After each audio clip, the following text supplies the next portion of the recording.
Muy bien, y continuamos con un nuevo panel que se denomina Innovación en Tecnología Médica. Así que invitamos al escenario a nuestros panelistas. Ellos son la doctora Andrea Mosquera del Programa de Innovación Colaborativa de Impulsa Colombia. También el doctor Víctor Manuel Tamayo, gerente general VT SAS. Nos acompañará también Diego Cuartas, investigador del Grupo en Gestión de la Tecnología y la Innovación de la Universidad Pontificia Bolivariana. Y el doctor Camilo Montes, gerente seccional de Bogotá de la ANDI, quien además será el moderador de este panel. Así que los espero acá en el escenario. Doctor Montes cuenta con 30 minutos, el cronómetro está acá al frente suyo en el monitor. Sean todos bienvenidos y les cedo la palabra. Bueno, buenas tardes para todos.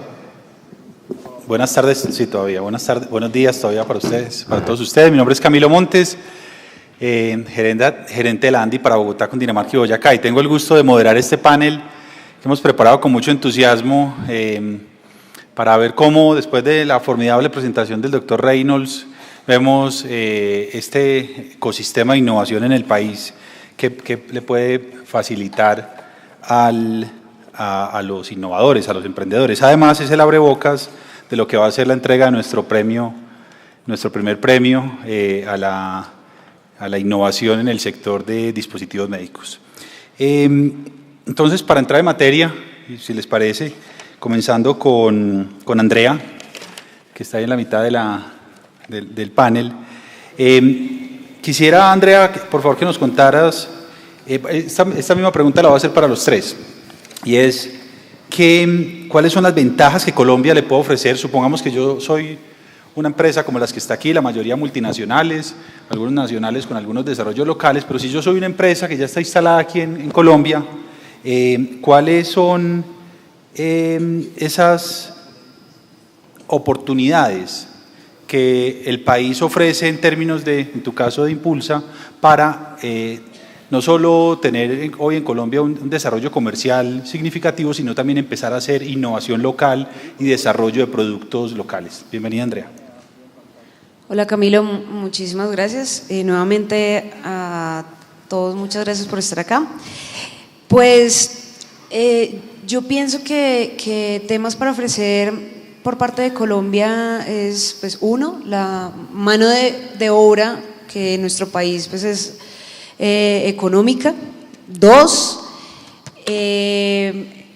un poco desde el punto de vista de recursos humanos, a mí me parece que los colombianos tenemos las ganas de trabajar, de hacer cosas diferentes, tenemos como esa berraquera pues para sacar diferentes productos, servicios, modelos de negocio.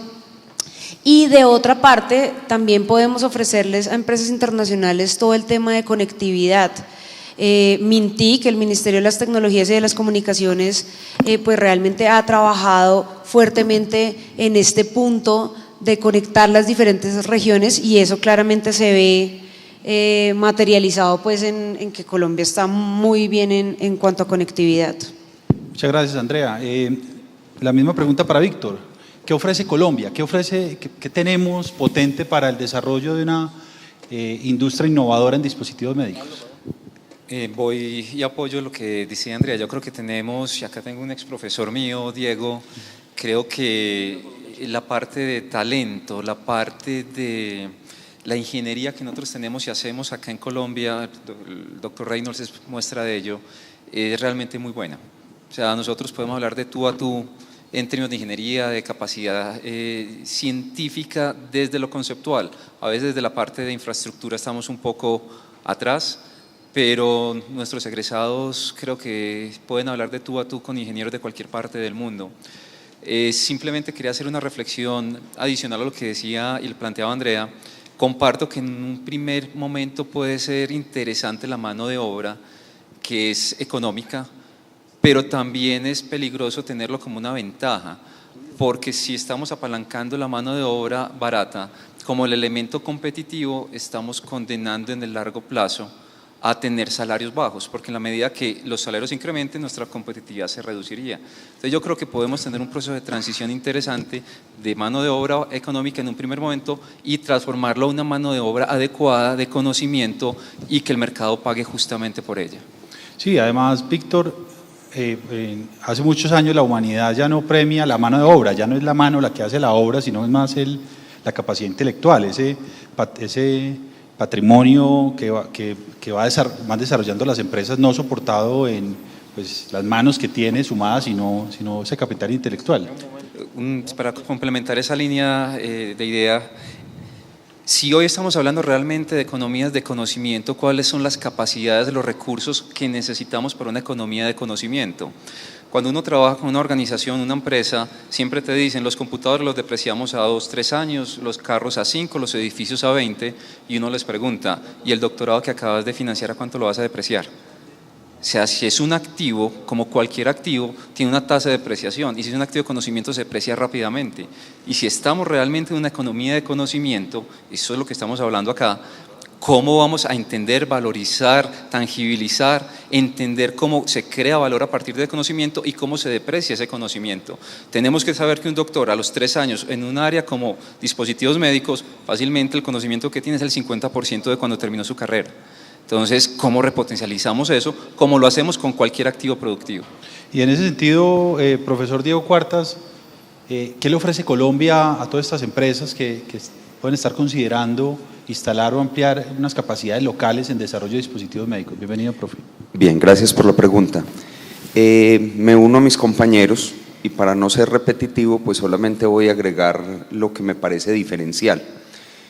Es muy importante que el país se pregunte qué tipo de hub quiere ser, es decir, cuáles son las capacidades en términos de recurso humano que se necesitan para ofrecerle a las empresas nacionales e internacionales. Solamente para ser un poco más preciso en esa apreciación, quisiera decir, Colombia tiene científicos y científicos de talla mundial. Eso está ampliamente demostrado, ampliamente ilustrado, pero creo que hay cosas en las cuales sí nos hace falta superarnos a nosotros mismos. Por ejemplo, el tema de organización y trabajo en equipo.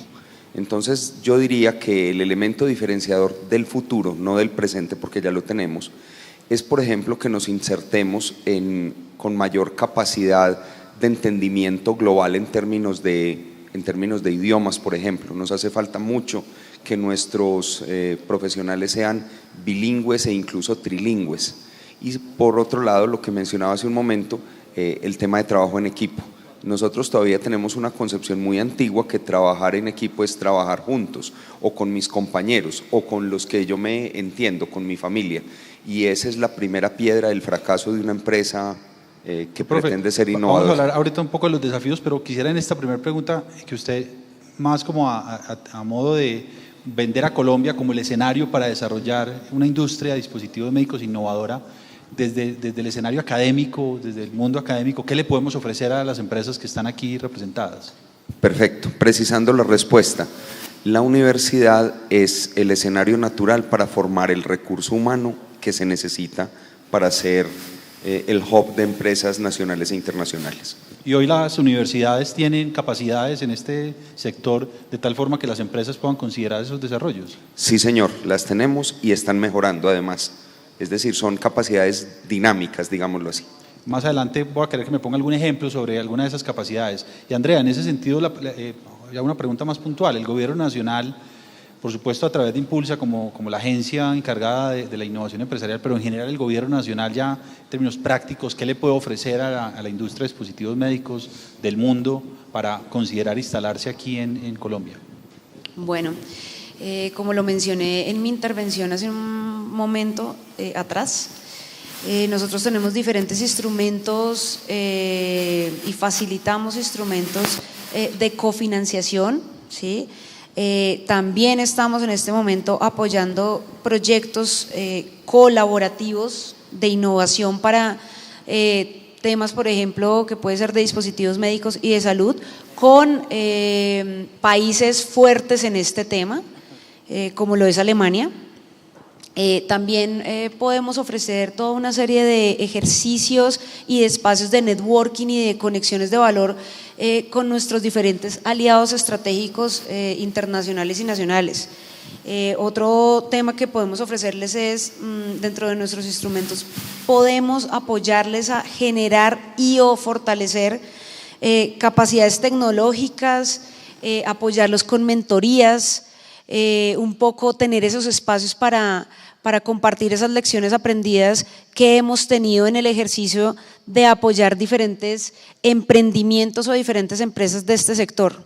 Y pues adicionalmente tenemos a nuestro lado el programa de transformación productiva, que claramente es un aliado de nosotros, es un hermano que está con nosotros un poco como aliándonos para tratar de materializar todos estos instrumentos que pone el gobierno nacional en términos de innovación y emprendimiento. Aló. Víctor, en su trabajo con cientos de empresas colombianas y de afuera, quisiera que me contara un poco cómo la industria conexa a los dispositivos médicos que existe en Colombia con diversos tipos de capacidades instaladas. ¿Qué le puede ofrecer esa industria local, esas empresas que ya existen en Colombia a estas empresas multinacionales a la hora de considerar instalarse acá? Me refiero pues en términos de capacidades concretas para poder desde aquí desplegar estas plataformas requeridas para desarrollar este tipo de dispositivos. Creo que es interesante, digamos, hacerle doble clic a la pregunta, porque a veces cuando vemos una capacidad o un recurso supremamente valioso, pensamos que eso es suficiente para competir, y no lo es.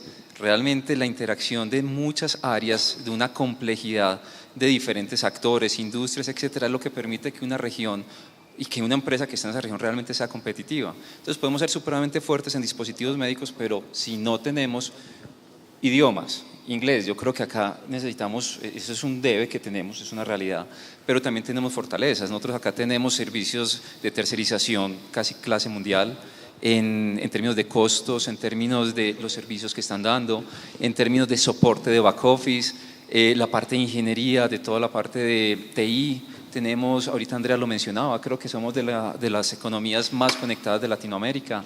Entonces yo creo que tenemos una serie de elementos más allá de dispositivos médicos, porque eso es lo puntual y eso es lo, digamos, el mínimo esperado.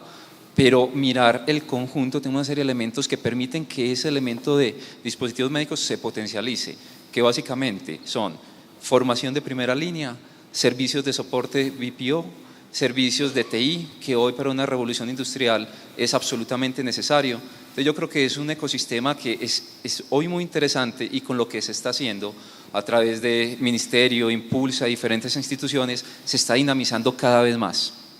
Sí, y en ese sentido, ahora sí pasemos un poco a hablar de los desafíos que tenemos como región.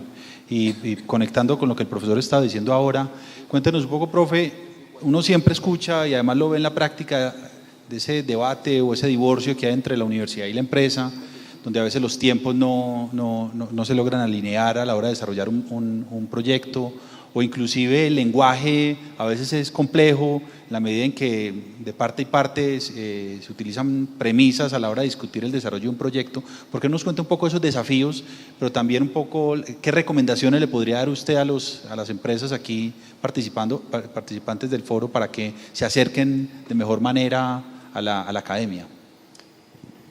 Bien, yo diría que los desafíos podríamos resumirlos en 4. Uno de ellos es que haya una comunicación permanente y asertiva, es decir, que la universidad no solamente sea, sino que propicie espacios de interlocución válida. Eso yo diría que es como el primer desafío. Segundo, que como usted lo mencionaba hace un instante, que haya una homologación de intereses y expectativas. Uno de los motivos por los cuales, al menos en el caso colombiano, no ha habido más potencia en la sinergia necesaria entre universidad e industria es que tenemos intereses y de cierta manera expectativas diferentes. Tercero, que haya una mayor colaboración basada en la confianza.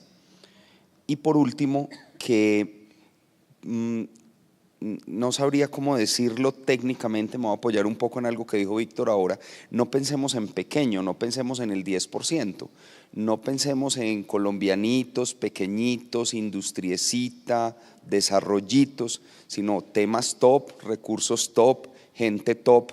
Hoy en día es más fácil pensar en grande de cara a la globalización y a las redes que existen. Yo diría que incluso pensar en pequeño tiene como ciertos aspectos como de regionalismo, como de localismo, como de, no sé, pensar en pequeño debe ser una de las prioridades a resolver. Hay que pensar en grande, recursos top, temas top y personas top. Aló. Víctor, ahí aprovecho y conecto lo que dice el profesor. Cuéntenos un poco esos paradigmas que usted ha encontrado en el sector empresarial colombiano, que en ocasiones son buenos, pero muchas veces limitan esa capacidad de ver el mundo, como bien lo dice el profesor. Entonces, en concreto, ¿cuáles son esos paradigmas en el sector empresarial colombiano que debemos romper para poder desarrollar la innovación en el país y específicamente este sector, el de dispositivos médicos? Hay varios que me gustaría, digamos, tocar rápidamente. Uno es el concepto del tiempo, ya que es el largo plazo.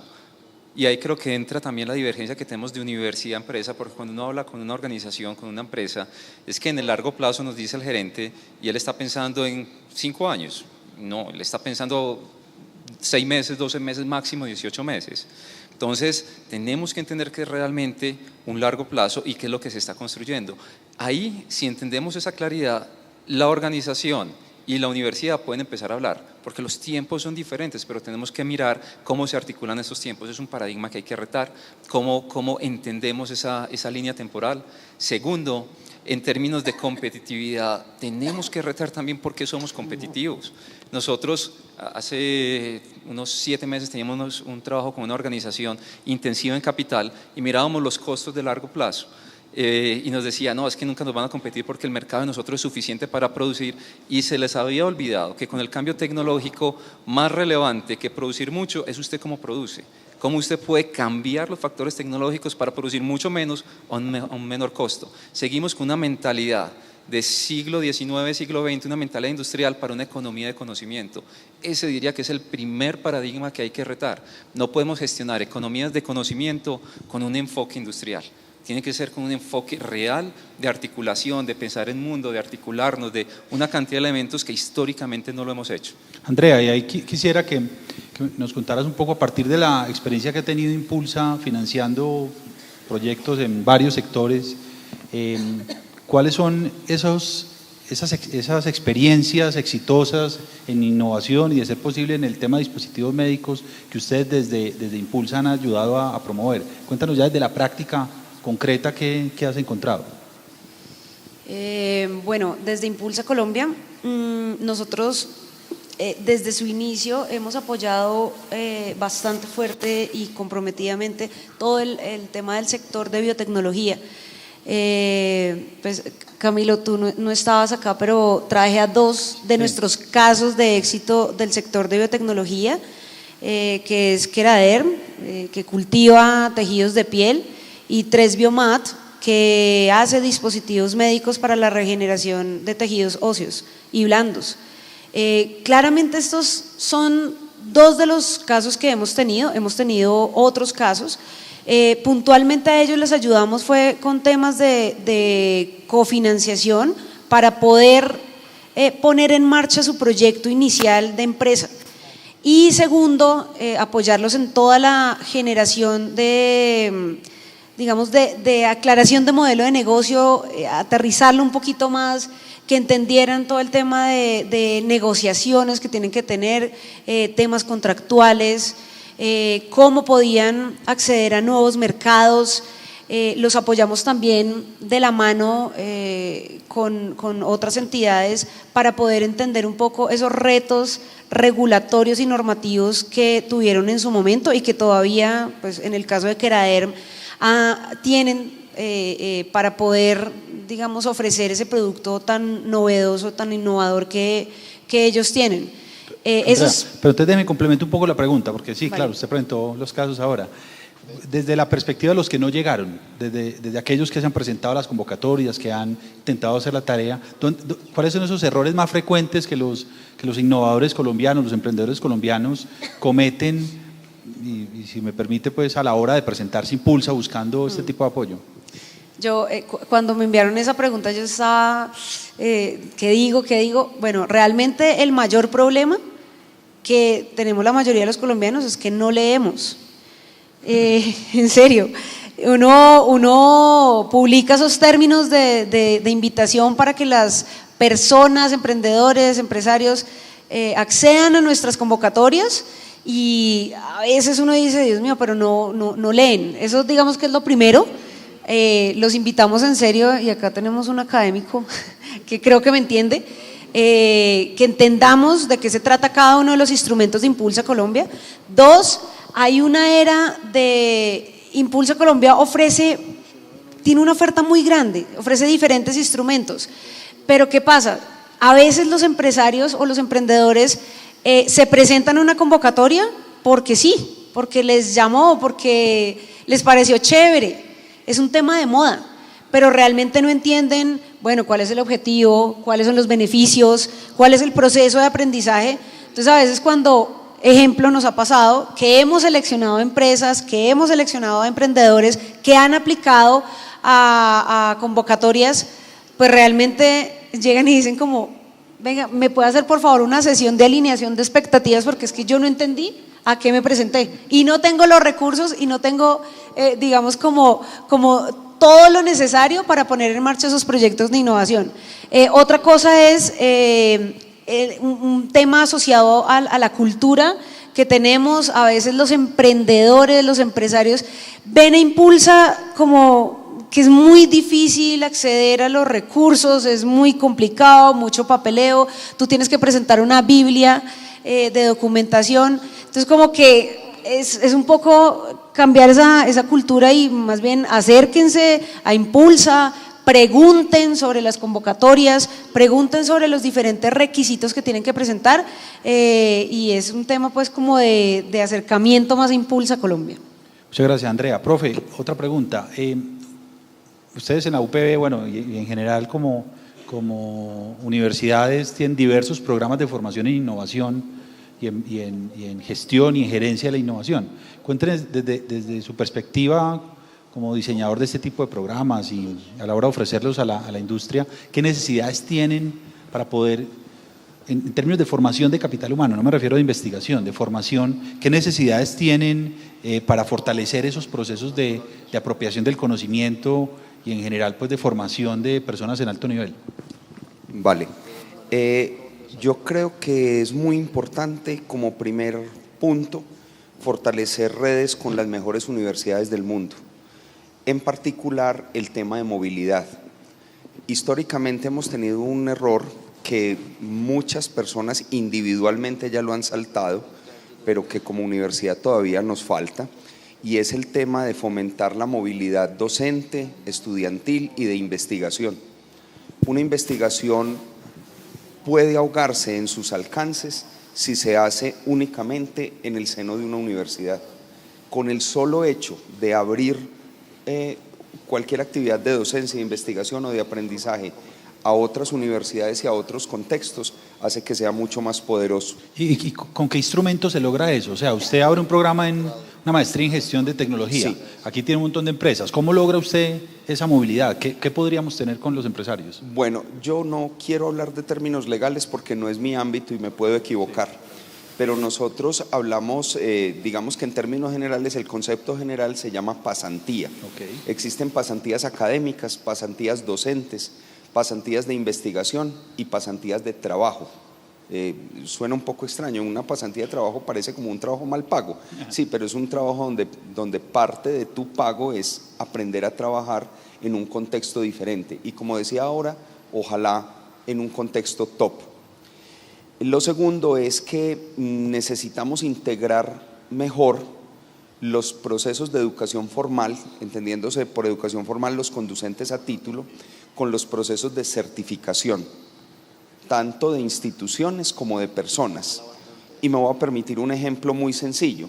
Una cosa es que se dé clase en la universidad sobre gerencia de proyectos y otra cosa es ofrecer un programa de certificación PMP para las personas que asisten a una maestría, a una especialización o a cualquier estudio de posgrado. Entonces creo que nos hace falta, pero estamos en vías de hacerlo, de fortalecer nuestras relaciones con institutos de certificación para lograr una mayor fluidez entre educación formal y educación certificada. Un tercer punto sería entender estructuralmente qué necesitamos para lograr capacitaciones específicas en las empresas. Toda la vida la universidad lo ha hecho, no solo la que represento, sino todas las universidades de este país, toda la vida han capacitado empresas, pero yo intuyo, tengo la conjetura de que a veces hay un gap entre la forma como una universidad capacita y cómo realmente se necesita esa capacitación. Hoy en día, usando esos lenguajes floridos de la innovación de las que hablábamos con Víctor hace un rato, podríamos hablar, por ejemplo, de talleres colaborativos, de seminarios taller o de aprendizaje haciendo. La universidad debe ser partícipe activa de esas nuevas formas de capacitación. Y por último, que aunque parece la tarea obvia de una universidad, a veces se deja en un segundo plano, es una renovación permanente de currículos, no solo en los temas, y voy a tomar algo las palabras del doctor Reynolds hace un rato, es que los transistores hoy son poco más o menos los transistores que habían hace 10 o 20 años, pero la forma como logramos que los estudiantes aprendan competencias temáticas o competencias de trabajo en grupo, lo que podríamos llamar habilidades transversales, deben ser objeto de permanente revisión. Esos pienso yo que serían los 4 puntos. Muchas gracias, profesor. Y Víctor, tuve pues el privilegio de participar en la evaluación de la primera fase del Premio de Innovación de Dispositivos Médicos. Se sorprende uno de ver un montón de desarrollos locales, tanto en la academia como en las empresas, inclusive algunos emprendedores de forma independiente. ¿Cómo hacemos para que esa industria local, emergente, con grandes capacidades en ciencia y en conocimiento, se beneficie o aproveche un mercado que hoy principalmente depende de importaciones de dispositivos? Y no me entienda la pregunta como que es que lo bueno es una cosa y lo malo es otra, no. ¿Cómo logramos que esos dos mundos coexistan y en últimas nos permitan mover nuestro ecosistema de innovación? Más allá de la discusión comercial, me refiero a lograr movilizar este ecosistema de innovación que como usted lo decía, tiene tantas oportunidades. Yo creo que hay una serie de, digamos, de grandes empresas ancla que mueven, movilizan, etcétera. Yo creo que es vital para un emprendedor que está pensando en vincularse en este tipo de iniciativas, identificar un espacio de oportunidad claramente. Realmente yo qué voy a ofrecer, cómo lo voy a ofrecer, cómo me voy a diferenciar, esa es una palabra absolutamente vital. No se trata de ofrecerlo un poco más barato, se trata de conectarse con un sistema de valor para que yo sea realmente sostenible. Puede que tenga una gran organización, pero si yo me vinculo a esa organización como o un proveedor o un canal o de alguna forma ser parte del ecosistema, creo que vamos a ser mucho más sostenibles. Entonces, ¿cuál es la invitación? La invitación es veamos el ecosistema en su conjunto, miramos las zonas de oportunidad y veamos esos océanos azules donde podemos efectivamente marcar una diferencia, porque la capacidad sí existe, uno lo ve cuando evalúa planes de negocio, cuando ve desarrollos, etcétera, va a muestras de ingeniería, son descrestantes, pero no se trata de ofrecer la misma solución que ya tiene General Electric. No, ya está en el mercado. ¿Cuál es el diferenciador real para que nosotros seamos realmente sostenibles? Y la última pregunta, porque quiero aprovechar los minutos que nos quedan luego para un tema final. La última pregunta va para Andrea, y es que uno sí añora una participación mucho más activa del gobierno con decisiones claras, no solo de presupuestos, sino de decisiones.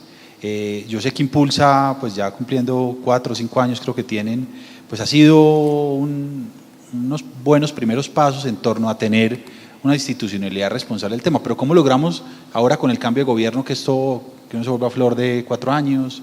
Además que en la práctica la industria sienta la tranquilidad que esas decisiones van a perdurar en mediano y largo plazo. ¿Ustedes cómo lo están viendo en términos de poderle dar continuidad y además crecimiento a la tarea que Impulsa está adelantando? Te pido corto porque me falta una última pregunta para los 3.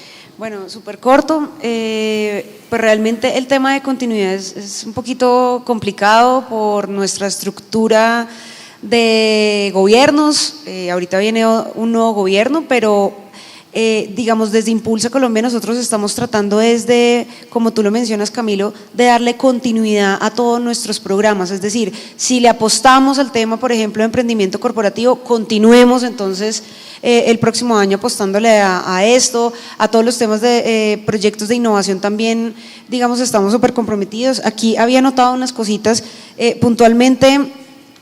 Como gobierno, yo sí pienso que deberíamos apostarle a todo el tema del sector de biotecnología y pensándolo desde este Foro Internacional de Dispositivos Médicos, pensaría en apostarle al tema de los biodispositivos médicos, aprovechar que somos el segundo país con mayor biodiversidad, tenemos que aprovechar todos esos recursos naturales, aprovechar la política pública que nosotros hemos gestado, el COMPES 3697 de biotecnología.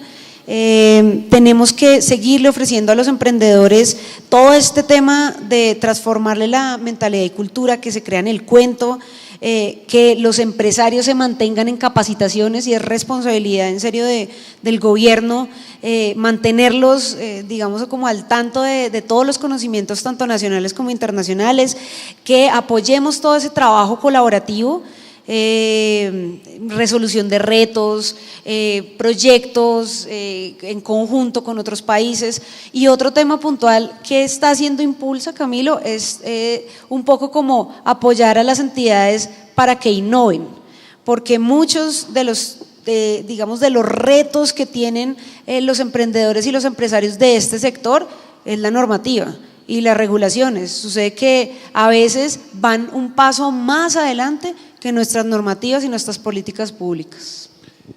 Se me acabó el tiempo, pero 30 segundos para el profesor y para Víctor, para un mensaje final que quieran dejarle a esta audiencia, aprovechando que es un sector tan especializado como este de dispositivos médicos. Profesor, adelante, un último mensaje de 30 segundos. Muy rápidamente. La universidad debe ser considerada por el tejido empresarial y por el Estado como una plataforma cultural. A veces tenemos el estigma, perdón por decirlo como en términos un poco negativos, de que la universidad solamente es formadora de técnicos, de mejores ingenieros o de mejores médicos, y en realidad las universidades en el mundo desarrollado son plataformas culturales, mueven todo un ecosistema, en este caso un ecosistema de sostenibilidad e innovación alrededor de sí mismo, crean cultura. Víctor, un último mensaje de este sector de dispositivos médicos. Tomo una palabra que decía ahorita Diego, hay que hacer elecciones y renuncias. Nosotros como país, como empresa, como región, tenemos que tener claridad de cuáles son nuestras apuestas de futuro. Uno entra a una reunión de proyectos donde hay 10 proyectos y hay que salir con 3 y no sales con 15, porque tenemos culturalmente una dificultad para hacer renuncias. Innovación implica eso, saber qué vamos a hacer y cómo lo vamos a construir, y cuando tenemos esa claridad, saber qué es una apuesta estratégica, cuál es táctica y cuál es de oportunidad. Para las apuestas de corto plazo, las herramientas normales funcionan. De mediano plazo necesitamos tecnología real. Si nosotros tenemos innovación sin tecnología, eso no es sostenible. ¿Cuántas patentes hemos leído? No levantemos la mano, pero simplemente hagamos la reflexión. No consumimos esa información. Y cuando hacemos apuestas de largo plazo, de región, de país, como empresas, busquemos una alianza, por ejemplo, con las universidades, porque esa ciencia básica es necesaria. Y es todo un ciclo de ciencia básica a tecnología a innovación, es un continuo. No podemos quedarnos solamente en la parte final de la innovación y olvidarnos que eso tiene toda una pirámide detrás. Para que esto sea sostenible, no por 18 meses, no por décadas, necesitamos innovación, tecnología y ciencia básica.